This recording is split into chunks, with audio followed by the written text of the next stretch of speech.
দর্শক, এই বিষয়ে সবশেষ জানাতে রাজধানীর বনানীর টিএনটি মাঠ থেকে সরাসরি যুক্ত হচ্ছেন সহকর্মী শাহনিয়াজ বাবলু। বাবলু, কিছুক্ষণ আগে প্রধানমন্ত্রী বক্তব্য দিচ্ছিলেন, এখন সেখানে কি আনুষ্ঠানিকতা চলছে সবশেষ জানাবেন।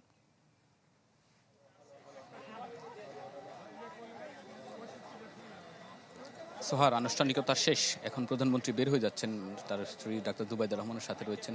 এছাড়া মন্ত্রী এবং অন্যান্য যারা রয়েছেন সংশ্লিষ্ট সবাই বের হয়ে গেছেন। এখন বলা যায় 12টা বাজার কিছুক্ষণ আগে, 12টা বাজার 5 মিনিট আগেই তাদের এই আনুষ্ঠানিক যে কার্যক্রম ছিল সেটি শেষ হয়েছে। প্রধানমন্ত্রী তারেক রহমান যে এই করাইল বস্তি এবং ভাসানটেক বস্তির যে ফ্যামিলি কার্ডের যে সুবিধাভোগী যে 17 জন নারীর হাতে যে ফ্যামিলি কার্ড তুলে দেন, সেটি কার্যক্রম শেষ হয়েছে। এর মধ্যে তিনি তার বক্তব্যে বেশ কয়েকটি কথা বলেছেন। তিনি জানিয়েছেন যে তাদের যে আগে যে সরকার জনগণের কাছে ভোটে যেহেতু নির্বাচিত হয়েছে এই সরকার, সেহেতু তাদের জনগণের কাছে তাদের জবাবদিহিতা করতে বাধ্য, এবং তারা বারবার তিনি বলেছেন যে জনগণের কথা চিন্তা করে তার আগামী যে সরকার সেটি পরিচালনা করবেন। পাশাপাশি তিনি বলেছেন যে নারীদের ক্ষমতায়নের কথা বলেছেন, নারীদের ক্ষমতায়ন করতে পারলে দেশ এগিয়ে যাবে।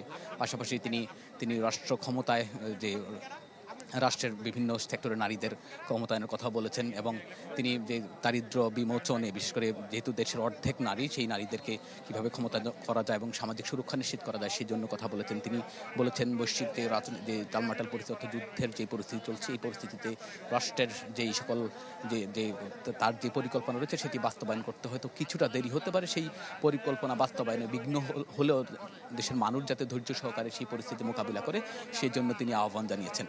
পাশাপাশি তিনি বলেছেন যে আসলে তাদের কৃষক কার্ড, ফ্যামিলি কার্ড ছাড়া তিনি কৃষক কার্ডের কথা বলেছেন। কৃষক কার্ড আগামী মার্চ মাসের মধ্যে তিনি কৃষক কার্ডের উদ্বোধনের কথা বলেছেন, এবং পর্যায়ক্রমে যে কৃষক নির্বাচনের আগে তিনি যেটি বলেছেন যে কৃষকদের যারা 10,000 টাকা কৃষক ঋণ রয়েছে এবং সুদসহ যে মৌকুবের কথা বলেছেন, সেই কৃষক কার্ডের বিতরণের কথা তিনি জানিয়েছেন যে আগামী মাস থেকে তিনি সেটি শুরু করবেন। এছাড়া বলেছেন যে পর্যায়ক্রমে সারা দেশের যে 4 কোটি পরিবার রয়েছে, বিশেষ করে নারী প্রধান যে পরিবারগুলো রয়েছে, তাদেরকে আগামী 5 বছরের মধ্যে পর্যায়ক্রমে 4 কোটি পরিবারের হাতে তিনি কৃষক কার্ড তুলে দেওয়ার কথা সরকারের পক্ষ থেকে বলেছেন। সবশেষ তিনি একটা কথাই বলেছেন যে আসলে যেহেতু জনগণের ভোটে এই সরকার নির্বাচিত হয়েছে, সেই ভোটারদের কাছে অর্থাৎ জনগণের কাছে সরকার তাদের কাছে জবাবদিহিতা করতে বাধ্য থাকবে, এবং তাদের নিয়ে যে সরকারের যে পরিকল্পনা, সেটি পরিকল্পনা বাস্তবায়নের সরকার বদ্ধপরিকর এবং তারা সেটি পর্যায়ক্রমে সেটি বাস্তবায়ন করবেন। সোহার। বাবলু, আপনাকে অনেক ধন্যবাদ। দর্শক, আমরা দেখতে পাচ্ছি আমাদের আরেক সহকর্মী আশরাফুল আলম আকাশ আছেন টিএনটি মাঠে, প্রকল্প যেখানে উদ্বোধন হচ্ছে সেই স্থলের বাইরে। জানাবেন সবশেষ সেখানে কি পরিস্থিতি। সেভয় একদম আম সরবে, ইফতারে হোক ঠান্ডা ঠান্ডা আম। নাবিলা, ইতিমধ্যে উদ্বোধনের যে আনুষ্ঠানিকতা সেটি শেষ হয়েছে, আর সেটি শেষ হওয়ার পরে কিন্তু বলা যায় মাঠের ভেতর থেকে যারা উপস্থিত ছিলেন তারা কিন্তু বের হওয়া শুরু করেছেন। তাদের মধ্যে যেমন উৎসাহ উদ্দীপনা আছে, আর এই কাজ ঘিরে কিন্তু অনেকের আগ্রহ ছিল, যেহেতু নির্বাচনের আগে থেকে বিএনপি তার প্রতিশ্রুতির যে বিষয়গুলো সেগুলোর মধ্যে কিন্তু ইশতেহারে সবচেয়ে বেশি গুরুত্ব দিয়েছিল এই ফ্যামিলি কার্ডের বিষয়টিকে। সেই হিসাবে কিন্তু আপনি দেখতেই পাচ্ছেন যে আজকের এই অনুষ্ঠান ঘিরে বিভিন্ন স্তরের মানুষ কিন্তু এখানে উপস্থিত হয়েছে। বিশেষ করে নারীদের উপস্থিতি ছিল সবচেয়ে বেশি, কারণ আজকের যে আয়োজন সেটি পুরোপুরি ছিল নারীদের জন্য, যেখানে তাদের পারিবারিকভাবে সামাজিকভাবে তাদের সচ্ছলতা বৃদ্ধির জন্য তাদেরকে কিন্তু যে ফ্যামিলি কার্ড সেটি কিন্তু দেওয়া হয়েছে।